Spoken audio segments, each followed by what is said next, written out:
अस्सलाम वालेकुम dear students, welcome back. आज फर्स्ट ईयर की केमिस्ट्री से हमारा टॉपिक है कॉन्सेप्ट ऑफ मोल। मुझे याद है जब मैं हाई स्कूल में था और टीचर केमिस्ट्री के आते थे, तकरीबन 2-3 हफ्ते वो बोर्ड पर मोल मोल ज़्यादा बोला करते और मुझे कुछ समझ में नहीं आ रही थी। ज़ाहिर है मेरे बाकी दोस्तों की भी यही हाल थी। तो केमिस्ट्री में मोल वो वाहिद लफ्ज़ था जिसकी वजह से मुझे पूरी केमिस्ट्री से नफ़रत हो गई थी। बाद में जब ये मुझे समझ आया तो फिर मैंने इसको बाकी स्टूडेंट्स को भी समझाया और पता चला कि कितना इम्पोर्टेंट है। मोल को आज पढ़ेंगे अच्छे अंदाज से, इसका सारा मसला हल कर देंगे, आसान बना देंगे। आपको इस तरह समझ आएगा कि फिर कभी नहीं कहोगे कि बस मैं भूल गया या कुछ हुआ। और इसके बाद मैं आपको नेक्स्ट वीडियो में स्टोइचियोमेट्री पढ़ाऊँगा, क्योंकि इसको समझने के बाद ये आपको समझ आ जाएगा, बिकॉज इसके अंदर हम कभी ये लफ्ज़ मोल यूज़ करेंगे। ठीक है, तो मोल का कॉन्सेप्ट क्या है? असल में जब आम ज़िंदगी में आप कोई ख़रीद फ़रोख्त करते, कोई चीज़ को फ़रोख्त करना चाहते हैं किसी दुकानदार से, तो आप उसके पास जाते हैं, आप उसकी चीनी लेते हैं, किलोग्राम में, ग्राम में आप उसे लेते हैं, यूनिट है इसका।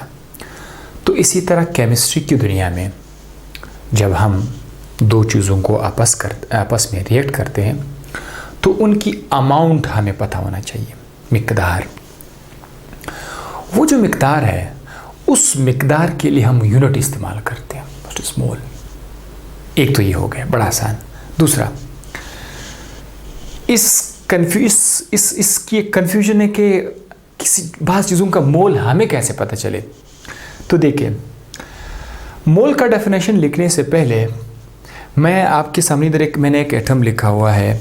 आप कोई भी एटम ले सकते हैं और साथ ही साथ यहाँ पर लिखा हुआ है mass in the periodic table, mass in the periodic table. Atom आप कोई भी ले ले, मिसाल के तौर पर चलो मैं ऑक्सीजन लेता हूँ। यहाँ पर लेते हैं ऑक्सीजन। ऑक्सीजन का निशान ये है, इस तरह ओ है, ऑक्सीजन। एटम, मॉलिक्यूल नहीं, क्योंकि अगर आप सिर्फ ओ लिखेंगे ये एटम को शो कर रहा है। अगर आपने इधर 2 लिखा तो फिर ये मॉलिक्यूल को शो करेगा। ठीक है, तो ये सिर्फ ओ लिखते हैं, दिस इज़ एटम, और अगर आप O2 लिखेंगे दिस इज़ देन मॉलिक्यूल। है दोनों कौन सा चीज़? ऑक्सीजन ही है। Oxygen atom, oxygen molecule. तो जब एक एटम लेते हैं, एटम पीरियोडिक टेबल में मौजूद है। पीरियोडिक टेबल में उसका मास कितना है? लेट सपोज मैं उसका सिंपल मास लिखता हूँ। देखो, पॉइंट के बाद जो चीज़ें वो नहीं लिखता हूँ। 16 उसका पीरियोडिक टेबल में मास है। और मैंने आपको ये भी बताया था कि ये जो एलिमेंट्स होते हैं इनका मास बहुत ज़्यादा छोटा होता है। छोटी चीज़ों के लिए ग्राम मिलीग्राम में हम नहीं बोलते उसको, उनका जो यूनिट है वो है AMU, 16 AMU, atomic mass unit. और इस पर भी मेरे वीडियो मौजूद है, अगर आप देखना चाहते हैं atomic what is atomic mass unit, वो मैंने एक्सप्लेन किया हुआ है। तो पीरियोडिक टेबल में ऑक्सीजन का एटॉमिक मास 16 AMU है। ठीक है, ये बहुत आसान है, आप कर सकते हैं। अब अगर इस 16 AMU को हम कन्वर्ट करें, मतलब ग्राम में अगर हम बोलें इस तरह, अगर इसको 16 के बजाय मैं 16 ग्राम बोल दूं, तो ये जो 16 ग्राम ऑक्सीजन का एटम होगा ये हमारे पास इक्वल हो जाएगा 1 मोल ऑफ ऑक्सीजन। ये हमारे पास आ जाएगा 1 मोल ऑफ ऑक्सीजन। तो अगर आपसे पूछा जाए कि जाओ मेरे लिए 1 मोल ऑक्सीजन ले आओ, मैं इसको किसी दूसरी चीज़ के साथ रिएक्ट करना चाहता हूँ, तो आपसे ज़्यादा परेशान नहीं होना है। आप सीधा जाएंगे, ऑक्सीजन को ग्राम में उठाएंगे। कितना ग्राम उठाएंगे? 16 ग्राम। अब अगर आपके ज़हन में यह सवाल आता है कि 1 मोल ऑफ ऑक्सीजन के लिए क्या मैं कोई भी ग्राम ले सकता हूँ, कोई भी अमाउंट ले सकता हूँ? तो उसका जवाब है गलत। अगर आपको ऑक्सीजन का 1 मोल चाहिए तो आपको हर हाल में सिर्फ और सिर्फ 16 ग्राम ही लेना पड़ेगा, तब जाकर वो 1 मोल हो जाएगा। सवाल नंबर 2, अगर मैं ऑक्सीजन का 16 ग्राम नहीं लूँ, कोई और अमाउंट लूँ, 17 ग्राम ले लूँ, 20 ग्राम ले लूँ, 5 ग्राम ले लूँ, फिर क्या होगा? फिर भी वो मोल में चला जाएगा, लेकिन वो 1 मोल नहीं रहेगा। वो 1.1 1.2 1 से ज़्यादा हो जाएगा या 1 से कम मोल हो जाएगा। तो ये सबसे बात जब हम मोल की करते हैं, हम अपने स्टूडेंट्स को पहले जब समझाते हैं तो 1 मोल के हिसाब से समझाते हैं, जस्ट 1 मोल। जब 1 मोल समझ आ जाएगा, बाकी सारी चीज़ें खुद ब खुद सॉल्व हो जाएगी। तो ये था एटम के साथ आपने जो किया। अब हमारे पास एटम तो सिर्फ एटम तो नहीं है, हमारे पास तो मॉलिक्यूल भी है। एटम भी है हमारे पास, मॉलिक्यूल भी है और फार्मूला यूनिट भी है। तो एक मॉलिक्यूल की अभी हम जिक्र करते हैं आपके सामने। अब अगर एक मॉलिक्यूल मैं ले लेता हूँ, ठीक है। अच्छा वैसे ये बताओ, ये जो 16 AMU है, ये हमारे पास क्या है? एटॉमिक मास है, ठीक है। तो अगर मैं इधर लिखूँ ATOMIC, एटॉमिक मास, ये मैंने इधर लिख लिया, ठीक है। ये एटॉमिक मास है। अब ये मॉलिक्यूल है, तो कोई भी मॉलिक्यूल आपके जहन में तो होगा, कोई भी मॉलिक्यूल है, सादा सा सिंपल सा मॉलिक्यूल अगर आप उठा लें, वाटर उठा लेते, H2O, ये हमारे पास H2O है, H2O। H2O भी मॉलिक्यूल है। अगर आप पीरियोडिक टेबल की मदद से हाइड्रोजन का एटॉमिक मास और ऑक्सीजन का एटॉमिक मास अगर आप आपस में प्लस करोगे तो ओवरऑल इसका मास हमारे पास आ जाएगा 18। कितना आ जाएगा? 18। लेकिन अब मैं फिर से इसके साथ क्या लगाने जा रहा हूँ? AMU, 18 AMU। ये पीरियोडिक टेबल की मदद से, हालांकि पीरियोडिक टेबल में H2O नहीं है, लेकिन पीरियोडिक टेबल में हाइड्रोजन है, ऑक्सीजन है। तो पीरियोडिक टेबल में आप हाइड्रोजन का मास उठाओ, चूंकि 2 हाइड्रोजन है, 2 हाइड्रोजन का मास उठाओ। एक ऑक्सीजन का मास आपको पहले से पता है कि वो 16 है, 16 + 2। एक हाइड्रोजन का मास 1 है, तो 2 हाइड्रोजन का मास 2 हो जाएगा, 16 + 2 = 18। तो एक मॉलिक्यूल का मॉलिक्यूलर मास जो है वो 18 AMU है। अब ये जो है, ये हमारे पास कौन सा मास आ जाएगा?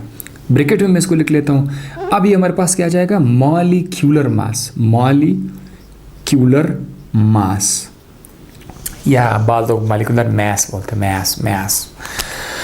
तो मॉलिक्यूलर मास और एटॉमिक मास, अब ये भी आपके पास आ गया AMU में। अगर आप इसको भी ग्राम में बोलेंगे, मतलब 18 ग्राम अगर आप ऐसा कहोगे, तो ये भी क्या हो जाएगा? ये भी हमारे पास 1 मोल के equal, 1 mole of H2O, 1 mole of H2O molecule इधर लिखना पड़ेगा, 1 मोल ऑफ H2O मॉलिक्यूल, ये लिखना लाजमी। इधर भी मैं कोई चीज़ कमी छोड़ी है, 1 मोल ऑफ ऑक्सीजन एटम इधर लिखना पड़ेगा कन्फ्यूजन ख़त्म करने के लिए, क्योंकि ऑक्सीजन का तो मॉलिक्यूल भी है ना, तो इसीलिए बड़ा एहतियात करना पड़ता है। अगर आप एटम हैं, एटम के अंदर है, तो एटम लिखना पड़ेगा।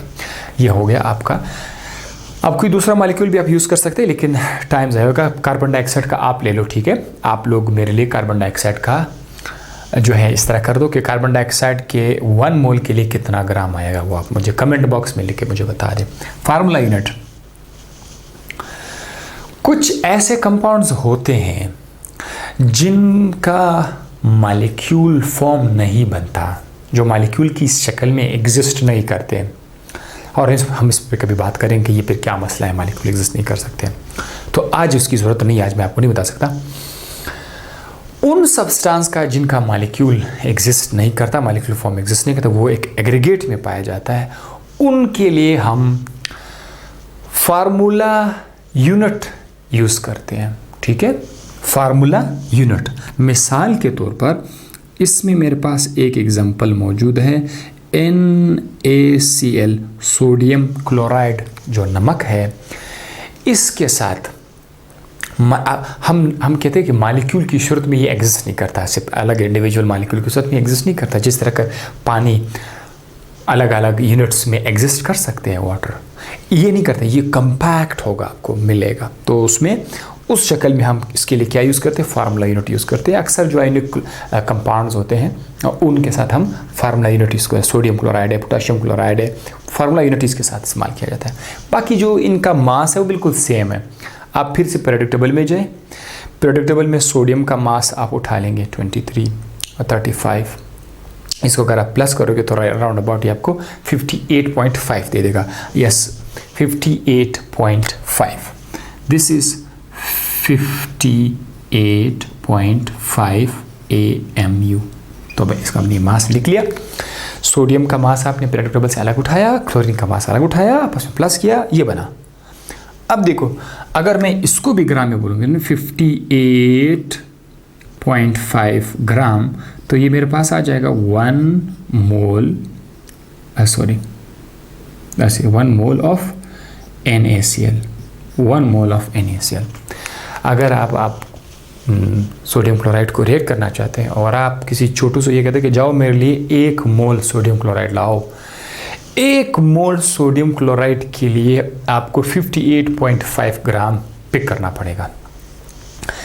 इसका मतलब ये है कि कोई भी एटम हो, मॉलिक्यूल हो, कंपाउंड हो, उसका 1 मोल आप बड़े आराम से उठा सकते हैं। जस्ट उसका जो एटॉमिक मास यूनिट है, मॉलिक्यूलर मास यूनिट है, उसको आपने ग्राम में कन्वर्ट करना है। तो आप तराजू के पास जाएंगे, इलेक्ट्रिकल बैलेंस के पास जाएंगे, इलेक्ट्रिकल बैलेंस में आपके पास नमक तो पड़ा होगा, नमक आपने कितना उठाना है, 58.5 ग्राम आप उठाओगे तो वो आपके पास आ जाएगा 1 मोल आ जाएगा। इसी तरह आप 2 मोल भी उठा सकते हैं, 3 मोल भी उठा सकते हो, वो फिर उसके हिसाब से मल्टीप्लाई करना पड़ेगा। अगर आप 2 मोल उठाना चाहते हैं फिर इसको 2 से मल्टीप्लाई करके जितना आपके पास आ जाएगा उतना ग्राम। इसका डबल आप उठाओगे तो 2 मोल आ जाएगा, इसका ट्रिपल आप उठाओगे तो 3 मोल आ जाएगा। तो 1 मोल का हिसाब ले लीजिए, बाकी आप खुद कर सकते हैं। अच्छा, अब जिस तरह इसका एटॉमिक मास था ऑक्सीजन, एटम का एटॉमिक मास था, मॉलिक्यूल का मॉलिक्यूलर मास है, तो इस बेचारे का जिसका मॉलिक्यूल शक्ल है ही नहीं, तो मॉलिक्यूलर मास उसके साथ नहीं लिखा जाता ना। तो फिर इस तरह की चीज़ों के साथ हम लोग क्या लफ्ज़ इस्तेमाल करते हैं, ये इनके जो मास है उनके लिए हम लोग बोलते हैं फार्मूला मास हम बोलते हैं। तो ये सोडियम क्लोराइड का क्या है, फार्मूला मास है। अब देखें, हमारे पास मोल का कॉन्सेप्ट क्लियर हो गया, बड़ी आराम से हम उसका डेफिनेशन लिख सकते हैं। अगर हम किसी एटम का एटॉमिक मास या मॉलिक्यूल का मॉलिक्यूलर मास या फार्मूला यूनिट का फार्मूला मास एक्सप्रेस कर देना, बोल दिया जाए, लिखा जाए, ग्राम में लिखा जाए, तो ये हमारे पास मोल हो जाएगा। तो डेफिनेशन क्या है, what is the definition of the mole? Mass of